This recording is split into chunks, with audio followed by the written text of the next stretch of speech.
Q2211. Which publication covers the procedures required for aircraft accident and incident reporting responsibilities for pilots? A. 14 CFR Part 61. B. 14 CFR Part 91. C. 49 CFR Part 830 foot.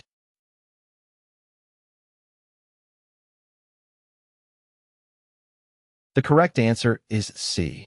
49 CFR Part 830 is the publication that covers the procedures required for aircraft accident and incident reporting responsibilities for pilots. It outlines the requirements for reporting accidents, incidents, and certain other occurrences to the National Transportation Safety Board, NTSB, and provides guidance on the reporting process, timelines, and information to be included in the reports. This regulation applies to pilots, aircraft operators, and other individuals or entities involved in aviation activities.